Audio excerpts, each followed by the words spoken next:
ನಿಮ್ಗೊಂದು ವಿಷಯ ಗೊತ್ತಾ?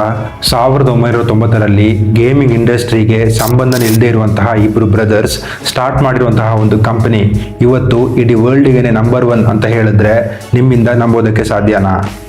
ಹೌದು, Sam Houser and Dan Houser ಈ ಇಬ್ರು ಬ್ರದರ್ಸ್ಗೆ ಸಣ್ಣ ವಯಸ್ಸಿನಿಂದ ಗೇಮಿಂಗ್ ಅಲ್ಲಿ ಇಂಟ್ರೆಸ್ಟ್ ಇದ್ರೂ ಕೂಡ ತಮ್ಮ ತಂದೆಯ ಹಾಗೆ ಒಂದು ರಾಕ್ ಸ್ಟಾರ್ ಆಗಬೇಕು ಅನ್ನೋ ಆಸೆ ಆಗಿತ್ತು. ಅಲ್ಲಿಂದ ತಮ್ಮ ಕೈಯಲ್ಲಿರುವಂತಹ ಸ್ವಲ್ಪ ಹಣವನ್ನ ಇನ್ವೆಸ್ಟ್ ಮಾಡಿ ಒಂದು ಮ್ಯೂಸಿಕ್ ಕಂಪನಿಯನ್ನು ಸ್ಟಾರ್ಟ್ ಮಾಡ್ತಾರೆ.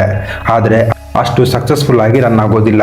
ಸೊ ಮ್ಯೂಸಿಕ್ ಕಂಪನಿ ಫೇಲ್ಯೂರ್ ಆಗಿದ್ರಿಂದ ಡಿಪ್ರೆಸ್ ಆಗಿ ಕೂರದೆ ಸ್ಯಾಮ್ ಹೌಸರ್ ಯಾಕೆ ನಾವು ಒಂದು ಗೇಮಿಂಗ್ ಕಂಪನಿನ ಸ್ಟಾರ್ಟ್ ಮಾಡಬಾರ್ದು ಅಂತ ಹೇಳಿ ಒಂದು ಗೇಮಿಂಗ್ ಕಂಪನಿನ ಸ್ಟಾರ್ಟ್ ಮಾಡ್ತಾರೆ. ಅಂಡ್ ಆ ಗೇಮಿಂಗ್ ಕಂಪನಿ ಹೆಸರೇ BMG ಇಂಟರಾಕ್ಟಿವ್. ಸೊ ಸ್ಟಾರ್ಟಿಂಗ್ ಅಲ್ಲಿ ಬಿಟ್ಟಂತಹ ಯಾವ ಗೇಮ್ಗಳು ಕೂಡ ಅಷ್ಟಾಗಿ ಸಕ್ಸಸ್ಫುಲ್ ಆಗ್ತಾ ಇರಲಿಲ್ಲ. ಆದ್ರೆ 90s ಸಮಯದಲ್ಲಿ ರೇಸ್ ಅಂಡ್ ಚೇಸ್ ಎನ್ನುವಂತಹ ಒಂದು ಓಪನ್ ವರ್ಲ್ಡ್ ಗೇಮ್ ಅನ್ನ ರಿಲೀಸ್ ಮಾಡ್ತಾರೆ.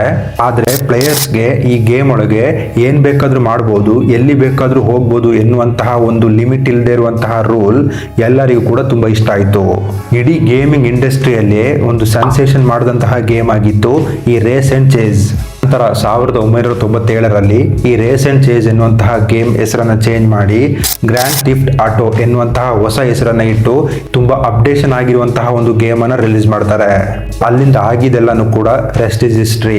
ನಂತರ BMG ಇಂಟರಾಕ್ಟಿವ್ ಎನ್ನುವಂತಹ ತನ್ನ ಕಂಪನಿ ಹೆಸರನ್ನ ರಾಕ್ ಸ್ಟಾರ್ ಕಂಪನೀಸ್ ಅಂತ ಹೊಸದಾಗಿ ಚೇಂಜ್ ಮಾಡ್ತಾರೆ. ಈಗ 11 ವರ್ಷಗಳ ನಂತರ 2026ರಲ್ಲಿ ಸುಮಾರು 16,000 ಕೋಟಿ ರೂಪಾಯಿಗಳನ್ನ ಖರ್ಚು ಮಾಡಿ GTA 6 ಎನ್ನುವಂತಹ ಹೊಸ ಗೇಮ್ ರಿಲೀಸ್ ಮಾಡ್ತಾ ಇದ್ದಾರೆ.